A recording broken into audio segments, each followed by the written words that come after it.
దినవృత్తాంతములు మొదటి గ్రంథము 14వ అధ్యాయము.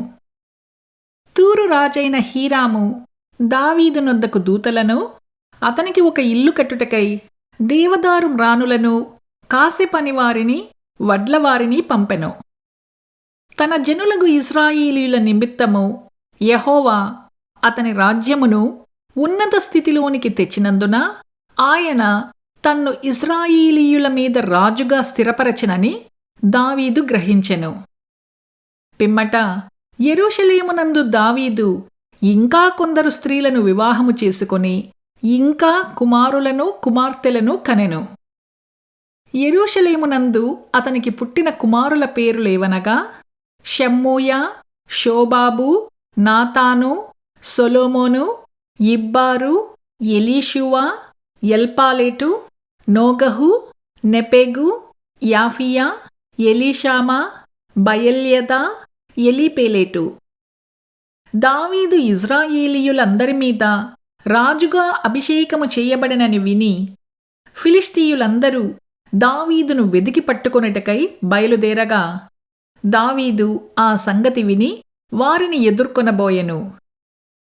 ఫిలిష్తీయులు వచ్చి రెఫాయీమీయుల లోయలో దిగిరి.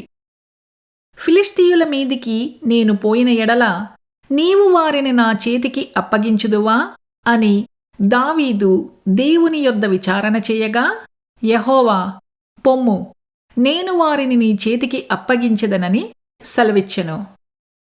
వారు బయల్పెరాజీమునకు వచ్చినప్పుడు దావీదు అచ్చట వారిని హతము చేసి జలప్రవాహములు కొట్టుకొని పోవునట్లు యెహోవా నా శత్రువులను నా ఎదుట నిలవకుండా నాశనము చేసెననుకొని ఆ స్థలమునకు బయల్పెరాజీము అను పేరు పెట్టెను.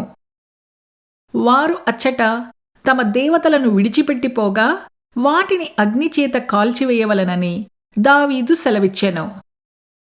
ఫిలిష్తీయులు మరలా ఆ లోయలోనికి దిగిరాగా దావీదు తిరిగి దేవుని యొద్ద విచారణ చేసెను. అందుకు దేవుడు, నీవు వారిని తరుముకొని పోక వారిని తప్పించుకొని చుట్టూ తిరిగి కంబలి చెట్లకు ఎదురుగా నిలిచి కంబలి చెట్ల కొనలయందు కాళ్ల చప్పుడు నీకు వినపడినప్పుడు వారితో యుద్ధము కలుపుటకై బయలుదేరి వారి మీద పడుము. ఆ చప్పుడు వినపడినప్పుడు ఫిలిష్తీయుల దండును హతము చేయుటకై దేవుడు నీకు ముందుగా బయలువెళ్ళియున్నాడని తెలిసికునుమని సెలవిచ్చెను.